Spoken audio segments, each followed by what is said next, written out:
Hi everyone, welcome back to Aham Center for Therapy. In the last video, we saw different psychological perspectives that therapists use and how they help give a proper structure to a therapy session.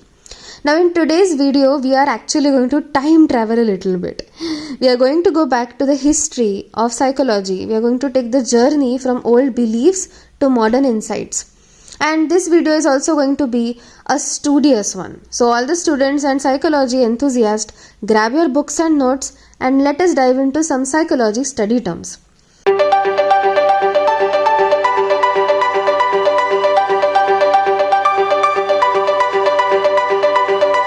Let us start from the really long time ago. So a very long time ago, people actually believed that evil spirits caused mental health problems. So when a person started to behave differently than they usually did, the reason was most oftenly attributed to a ghost or an evil eye or some sort of a curse that the person was under. And obviously, at that point, the only solution that they could think for this was somehow to drill holes in a person's brain so as to let out that evil spirit. And they did this with really crude instruments. Sounds very scary, doesn't it? This procedure was called trephination, and it actually did work for some time because losing a lot of blood made the person feel weak and feel really docile. But ultimately, the mental health problems used to come back again, and so the vicious loop of trephination and weakness continued. Thankfully, we have got much better ways to deal with issues like anxiety and schizophrenia in today's day. So, back to the history though. In the 17th century, a guy named Descartes thought that our nerves were like pipes for something called animal spirits. Then in the 19th century, another fellow named Franz Joseph believed that you could tell a person's personality by feeling the bumps on their head. His theory actually gave rise to the field of phrenology. These ideas might sound really strange now, but they were the first steps in understanding the mind.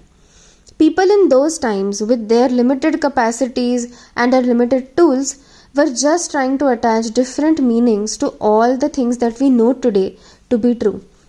And this is how, by 2023, psychology is an independent branch which is still evolving every day. So, psychology's true beginnings can be traced back to ancient Greece when people started thinking about the mind. The 19th century British philosopher John Locke said that we are born with empty minds, while Plato and some others believed that no, we are born with some knowledge. The formal ground for work in psychology actually began in the late 19th century when Wilhelm Wundt actually set up his lab.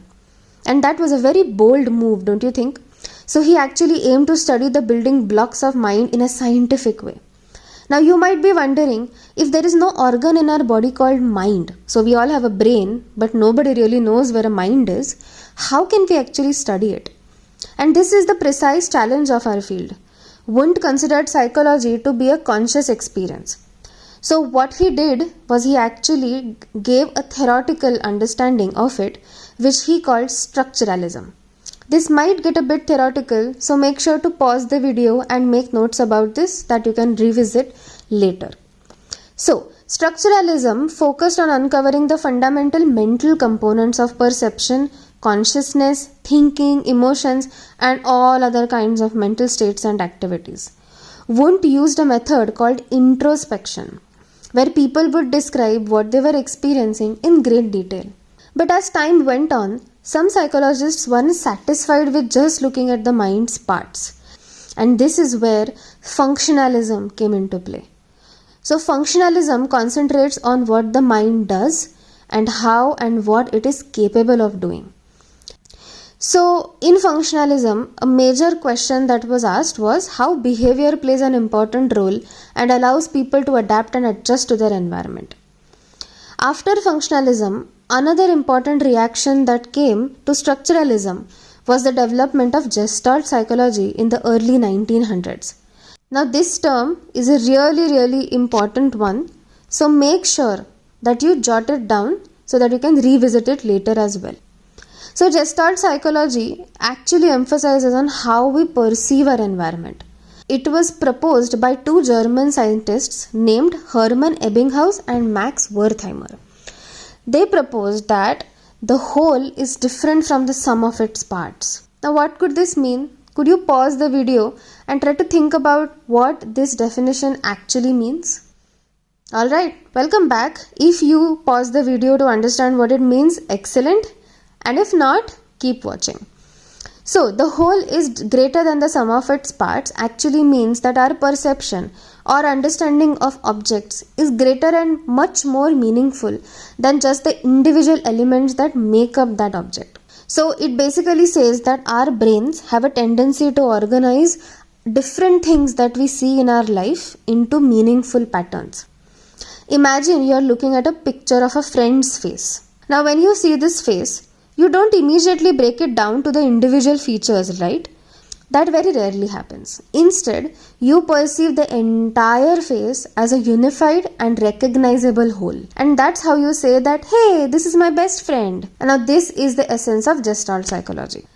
So, in this video, we touched base upon several ancient psychological mechanisms and how they contributed to the terminologies that are used today. These are truly the building blocks of psychology. From now on, many people tried to find various theories and help psychology as a branch to grow. And we will be looking at all of these theories and people in upcoming videos. So if you found this video helpful, make sure to like, share and subscribe to our channel. Click on the bell icon so that you don't miss on any new video. And we will be back with more in-depth psychology topics in the upcoming videos too. Until then, take care, goodbye, have a great day.